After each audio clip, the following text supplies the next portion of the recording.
Okay, welcome back. So what we noticed here was a very clean filter that, and I did remove it to check the inside, but this is an intake, so it was completely clean. Then the next thing is this filter here. So I took this apart, and you undo these screws.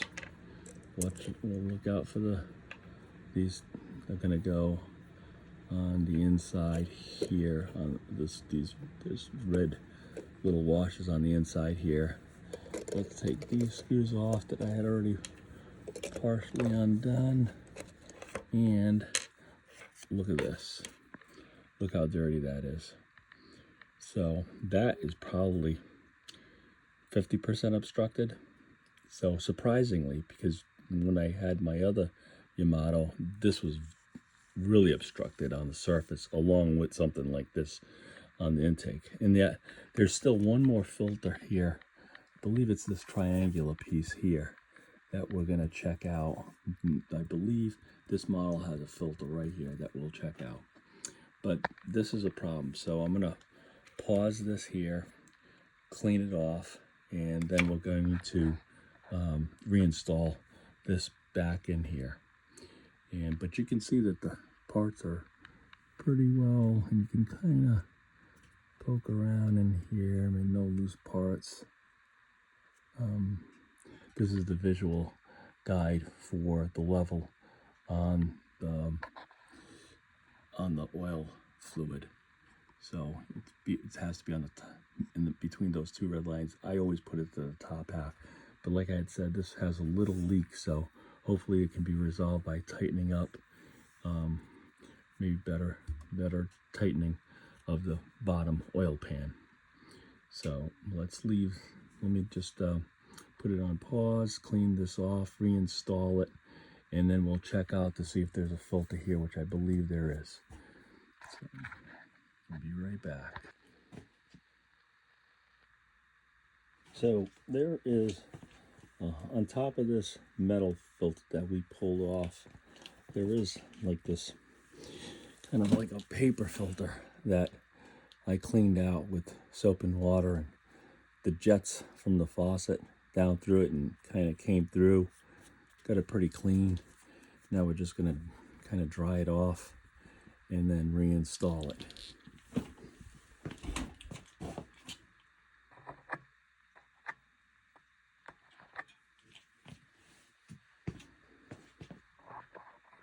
Okay, so paper filter here, and we're gonna reassemble this. Okay, let's start with these. So, little red washer on this side. Also, these are perforated to let the oil go through the little screws. Don't know if you can see that, but don't have to worry about that. So we're gonna go through here, through there, and then we're gonna put a little washer, a little red washer on the inside of this. Just enough to grab hold of that. Oh, wrong side.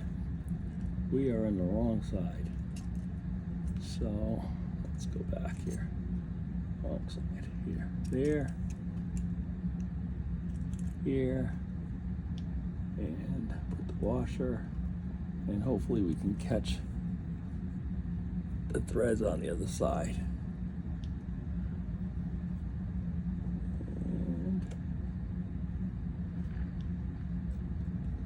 Feel it when it drops in there. I think I got it.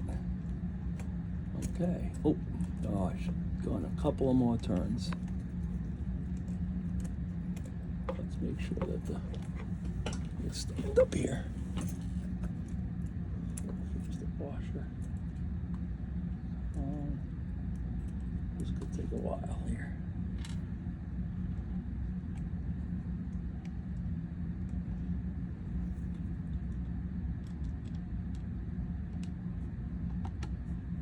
Here we go. We got one. Oh, no. We're kind of falling apart here. Hold on. One more time. here.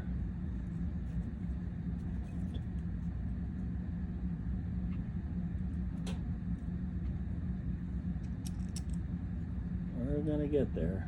Don't worry. Okay. Filter fell off. Paper filter. Make sure that's on there.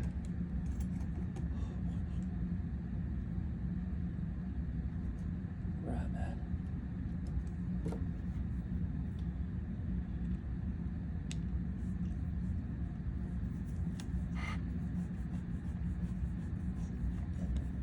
I think we got it.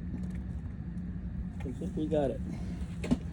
So we're gonna do that on this side and get the other wall screws, but we're gonna pause it here and come back when that's done.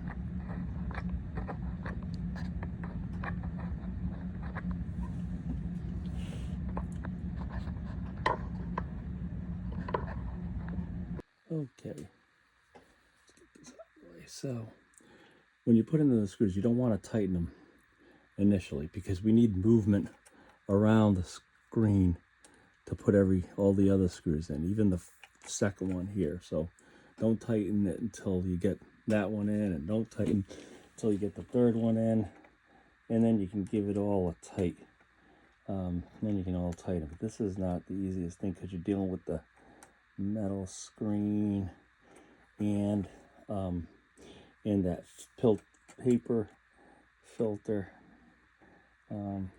behind that. But I think we're good to go here now. I really think we got this. Come on. Patience. Yeah, I figure the last one is the toughest, right? Oh, got it. Oh, no, don't got it. Let's see. Come on.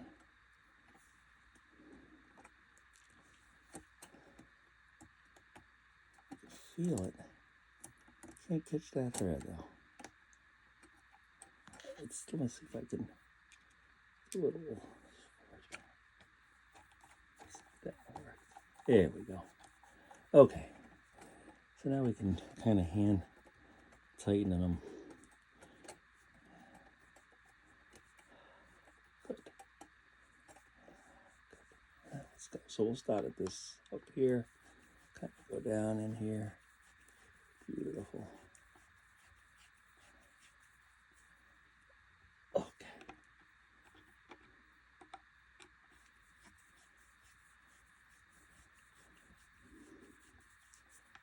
The pump is comes out here and travels up. So,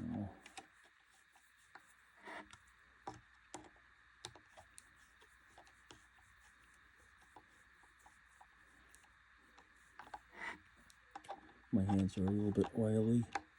So what we're going to do is we're going to grab a piece of cloth. One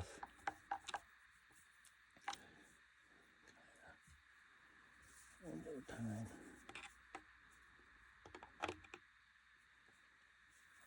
Good. Get another quarter turn.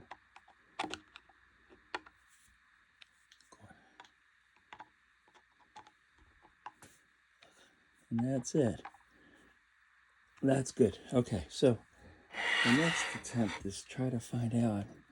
Well, we probably should look at the manual to see, in fact, there's a filter. I was told many years ago that there was a filter in these machines, but I'm not so certain. So I'm going to refer to that parts manual right here and track down this area here before I start removing this and having more problems. Sometimes parts will start coming out at you, springs. So I want to be sure that that's has a filter, because my other machine, the Z610, does not have a filter in the background, so in the back of the Serger. So let me just pause this.